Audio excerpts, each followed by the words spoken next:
ओम श्री सद्गुरुदेव भगवान की जय। सज्जनों, अभी हम लोग प्रयागराज के इस महाकुंभ में हैं और यहाँ आने पर एक ही चीज समझ में आता है कि किसी न किसी विधि से सब भगवान का ही नाम ले रहे हैं। और यूं तो हमने लगभग अर्ध कुंभ और सभी पूर्ण कुंभ को देखा है महाराज जी के शरण सानिध्य में, पूज्य बड़े संतों के शरण सानिध्य में, नासिक का भी, हरिद्वार का भी। लेकिन मन में विचार जो है वो तरह तरह के अच्छे होते रहते हैं। जसस उम्र का पड़ाव, जसस अनुभव बढ़ता है। तो हमने कल देखा कि हर जगह हर भगवान का किसी न किसी रूप में नाम का गुणगान ही किया जा रहा है। कोई बैखरी से नाम जप कर रहा है, कोई मध्यमा से नाम जप कर रहा है, कोई पश्यंती से नाम जप कर रहा है। और परा अवस्था में पहुंचने वाले भी संत यहाँ पर पधारे हैं, वो भी भगवान का नाम जप ही कर रहे हैं। बड़ा अच्छा लगता है। आप भी अगर यहाँ रात्रि विश्राम किए होंगे या करने का सोच रहे होंगे तो चारों तरफ दिखाओ, कितना सुंदर नजारा है। हर जगह भक्तिमय माहौल बना हुआ है, वातावरण है। कहीं बगल में देखिए झंडा तिरंगा लहरा रहा है, यज्ञ मंडप है। इसीलिए भारत को भारत माता कहते हैं, क्योंकि भारत विचारों की जननी है। भारत संस्कृति, सभ्यता, आदर्श की जननी है और भारत विश्व गुरु है। स्वामी विवेकानंद जी ने उस पुनः गौरव को अपने चरित्र और अपने ज्ञान से, अपने गुरु के आशीर्वाद से लौटाया था। फिर धीरे धीरे समय कालांतर होने पर तमाम रूढ़ियां कुरीतियां आ जाती हैं। अब रूढ़ियां और कुरीतियां क्या है? तो बैखरी, मध्यमा, पश्यंती, परा, इन चार विधियों के अलावा जो भी पूजन पद्धति है वो सब रूढ़ी के अंतर्गत आती है, कुरीति के अंतर्गत आती है। तो कुरीतियां आ जाती हैं, लेकिन समय समय पर महापुरुषों का आविर्भाव होता है और समाज के सामने, भक्त के सामने एक मूल बात को महापुरुष रखते हैं। अभी आप तमाम साहित्य दर्शन पढ़े हैं, उसको पढ़िए, लेकिन आश्रम का जो प्रकाशन है, साहित्य है, पूज्य गुरुदेव भगवान का जो अपना थीसिस है, खोज है, जो अनादिकाल से संतों की खोज रही है, जो भगवान बुद्ध, भगवान कृष्ण, भगवान राम सबकी विचारधारा रही है उसी विचारधारा को जीते हुए, अक्षरशः जी करके पूज्य गुरुदेव भगवान ने भगवान के आदेशानुसार यथार्थ गीता, जो श्रीमद् भगवत गीता की हिंदी टीका है, उसे लिखा है और मेला क्षेत्र में स्वामी जी के आदेशानुसार बड़ी भारी संख्या में निःशुल्क भक्तों को बांटी जा रही है। हर सेक्टर में अपने गीता वाहन बांट रहे हैं जा जा करके। आप आइए तो कोशिश करके आप जरूर इधर उधर ढूंढते हुए यथार्थ गीता को जहां भी मिले लीजिए और उसको पढ़िए। और अगर नहीं मिल रहा है तो सेक्टर 17 संगम लोअर मार्ग पर यथार्थ गीता पंडाल लगा हुआ है, वहां आप जाकर के, तो वास्तविक कुंभ, जैसे कुंभ मतलब होता है घड़ा, और घड़ा में जैसे पानी भरा जाता है तो उसी तरह से प्रेम ही पानी है। और यह शरीर जो है यह घड़ा है। तो जब इस शरीर में प्रेम रूपी पानी का समावेश हो जाए, यह शरीर प्रेम से परिपूर्ण हो जाती है ईश्वर के प्रति। गदगद गिरा नयन बह नीरा, भगवान के लिए रोमांच हो। अब देखिए, आप रोड पर देखिए, ये भक्तों की भीड़ है। ये कहीं न कहीं से मुक्त होने के लिए जा रहे हैं कि हम जाएंगे, गंगा स्नान करेंगे, हमारे संस्कार पाप कटेंगे, हम मुक्त होंगे, ज्ञानी होंगे, संत का दर्शन करेंगे। क्योंकि जो ये आत्मा है, ये जैसे जय विजय श्रापित हो गए थे, उसी तरह से ये आत्मा परमात्मा के तरफ ही जाना चाहती है, क्योंकि ये परमात्मा का ही अंश है। हर विधि से लोग ढूंढ रहे हैं उसी भगवान को, और उसी में मनुष्य पारिवारिक है, सांसारिक है, तो बच्चों के लिए भी कुछ मांगता है, परिवार के लिए मांगता है, समाज के लिए मांगता है, राष्ट्र के लिए मांगता है। जीव का स्वभाव ही होता है मांगना भगवान से, और साथ में भक्ति भी मांगता है। तो सज्जनों, ये मांग तो लगी ही रहेगी। कोई भक्ति मांगता है और कोई अपने बच्चों को कल्याणार्थ, कोई रोग मुक्त, क्योंकि 4 तरह के भगवान कहते हैं हमारे भक्त हैं अर्जुन। पहला अर्थार्थी, जिज्ञासु, ज्ञानी, और क्या नाम है, रोग से मुक्ति की इच्छा वाला। तो ये चारों तरह के भक्त भगवान कहते हैं मुझे प्यारे हैं और किसी न किसी विधि से पाएंगे। ये हम सब लोग अभी संगम परिक्षेत्र में टहल रहे हैं।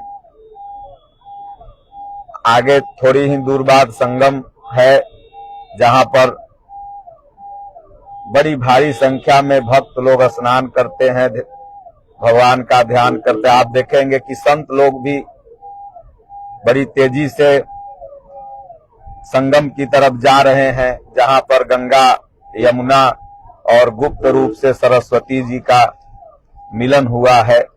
ये पवित्र नदियां शरीर को शुद्ध करती हैं, और ये परंपरा जो है हजारों लाखों वर्ष पुरानी है, और इसका आध्यात्मिक और भौतिक दोनों महत्व है। अपने प्रवचनों में हमने कई बार जिक्र भी किया है, बताया भी है। तो आज हम लोग सोचे कि प्रयागराज में महाकुंभ पर आए हुए हैं, सब हमारे भक्त लोग सब साथ में हैं, और भक्त आके चले भी गए और आने वाले भी हैं। तो बस इतना ही है कि थोड़ा सा भ्रांतियों से और भीड़ भाड़ बचा करके शांतिपूर्ण ढंग से आप आइए, स्नान करिए गंगा जी में, और उसके बाद यमुना जी में, और फिर सरस्वती जी की जो धारा है वो इन संतों के पंडाल में बह रही है। सरस्वती विद्या की देवी हैं, ज्ञान का प्रतीक हैं। तो महापुरुषों के जो भ्रांति से उपराम महापुरुष हों, ऐसे महापुरुषों के पंडाल में आप जाके संतों के कथा सुनिए। ऐसा नहीं कि जो निबुआ मरचा बनवाते हों, आडंबर रचवाते हों, ऐसे लोगों के पंडाल में नहीं, बल्कि जो ज्ञान की बात, भक्ति की बात, मोक्ष की बात इत्यादि करते हों।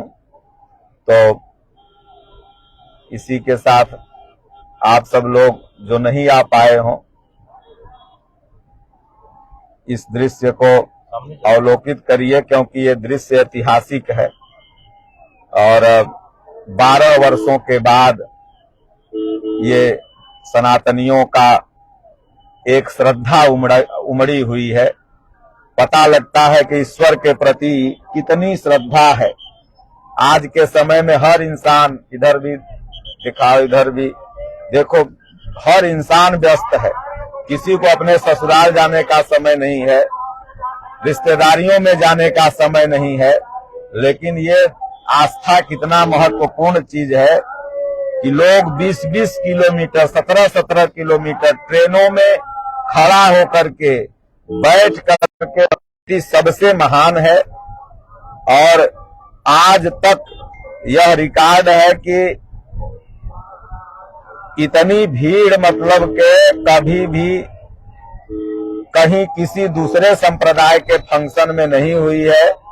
जब जब भी ये 12 वर्ष पर कुंभ लगता है, तब तब एक आस्था का, सनातन धर्म का उमड़ाव होता है। तमाम लोग धर्मांतरण कराने में लगे हुए हैं, क्रिश्चियन, ईसाई, बौद्धिस्ट बनाने में, मुसलमान बनाने में लगे हुए हैं। हम सनातनियों से आग्रह करेंगे कि उनके प्रलोभन में आप कभी मत आइए।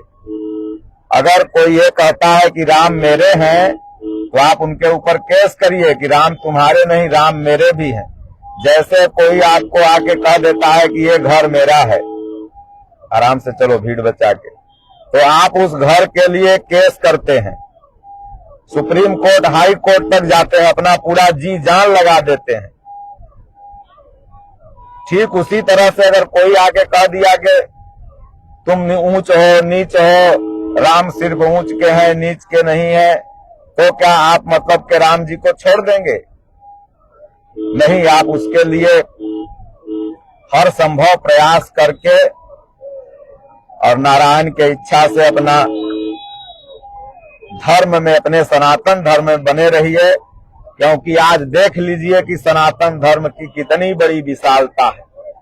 ये हजारों संत हो सकते हैं, हजारों संतों के नाम हो सकते हैं, हजारों मत हो सकता है, 13 अखाड़ा हो सकता है, लेकिन सब उसी राम को, उसी कृष्ण को, उसी शिव को भजते हैं। सब उसी एक परमात्मा की बात करते हैं। घूम फिर करके सब उसी एक जगह पर आते हैं। तो इसलिए यही सनातन धर्म की सबसे बड़ी खासियत है। और पूरी दुनिया में यूं कह लीजिए कि एक ही देश है जहां पर हिंदुओं की इतनी बड़ी संख्या है, लेकिन हिंदू अपने विचार से न जाने कितने देशों को प्रभावित किया है। हिंदू किसी को गुलाम नहीं बनाता है, सनातनी किसी को गुलाम नहीं बनाते हैं, बल्कि सनातनी अपने व्यवहार से, अपने आदर्शों से, अपने चरित्रों से, अपने जीवन से, अपने आचरण से पूरी दुनिया को गुलाम बना लेते हैं। स्वामी विवेकानंद जी का जीवन आप देखिए, ऐसे तमाम महापुरुष हुए जो विदेशों में अपना झंडा गाड़े और वहां पर सनातन संस्कृति का प्रसार किया और उन देशों को बौद्धिक रूप से अपना बना लिया। गुलाम नहीं बनाया, लेकिन उनके मन को गुलाम बना लिया, वहां के नागरिकों को अपना बना लिया। आज थाईलैंड है, वो भगवान बुद्ध की विचारधारा पर चल रहा है। भगवान बुद्ध क्या थे? क्षत्रिय थे। तमाम देश भगवान बुद्ध का अनुयायी बना हुआ है। जापान से लोग आते हैं, मलेशिया, इंडोनेशिया से लोग आते हैं। भगवान बुद्ध, स्वामी विवेकानंद जी को आज पूरी दुनिया से लोग आदर्श मानते हैं। तो इसलिए सज्जनों, हमने देखा, ये व्यापकता कई बार देखा है। तो अभी क्या नाम है, ये जो युग चल रहा है, ये मोबाइल युग है, टीवी युग है। तो इसके माध्यम से हमने देखा कि ये जो हमारे मन के अंदर विचार चल रहा है, ये चीजों को देख करके, सनातन धर्म की भावनाओं को देख करके वो आप तक पहुंचाएं और आप भी समय निकाल के जरूर एक बार भीड़ भाड़ से बचते हुए इस विचार को जरूर आकर के देखें, आप भी महसूस करें। क्योंकि यहाँ आने पर बस हर कोई मौन हो जाता है और कुछ नहीं, मौन। सनातन की गंभीरता को देख करके मौन हो जाता है, और मौन ही सबसे बड़ा मनुष्य का गुण है। सबको मौन कर देता है। जो सनातन विरोधी तत्व के लोग हैं, जो सनातन को हीन दिखाते हैं, उन्हें भी टीवी में चाहे एक बार भेष बदल के आके ये देखना चाहिए कि सब सनातनी एक हैं। और बस सनातनियों को जरूरत है गीता अपनाने की, और जब गीता अपना लेंगे तो जात पात से मुक्त हो जाएंगे, भेदभाव से मुक्त हो जाएंगे। और अभी सबसे श्रेष्ठतम व्याख्या है श्रीमद् भगवद गीता की, जो हर आम जनमानस समझ लेगा, पढ़ा लिखा भी समझ लेगा, अनपढ़ भी अगर उससे कोई पढ़ा लिखा सुनाएगा तो समझ लेगा। जिसको भगवान श्री कृष्ण ने स्वयं आदेश कर हमारे गुरु महाराज से लिखवाया है, श्रीमद् भगवद गीता भाष्य यथार्थ गीता, आप कुंभ में भी पा सकते हैं ऑनलाइन। आप इसे गूगल पर सर्च कर फ्री ऑफ कॉस्ट अपने घर मंगवा सकते हैं। और हम सब लोग भी भजन करते हुए, ध्यान पूजा करते हुए, गुरु महाराज के आदेश को पालन करते हुए ये यथार्थ गीता जन जन तक पहुंचाने का प्रयास करते हैं। पुण्य आत्माओं को, तमाम भक्त हमारे हैं जो बिहार में बड़ी तेजी से इसका प्रचार करते हैं। इसलिए सज्जनों, ये मेला क्षेत्र है और यूं कह लीजिए दुनिया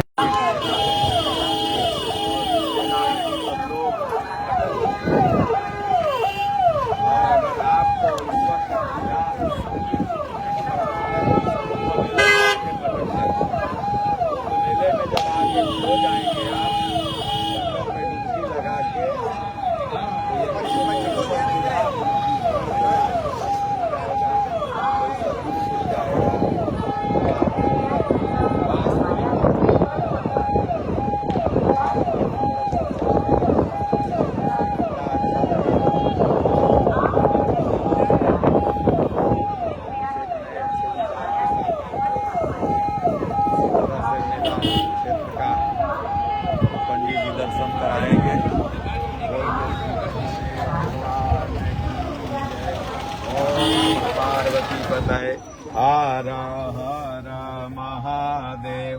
हरि ओम। शांति। राजा रामचंद्र भगवान की जय। बाके बिहारी लाल की जय। पवन सुत हनुमान की जय।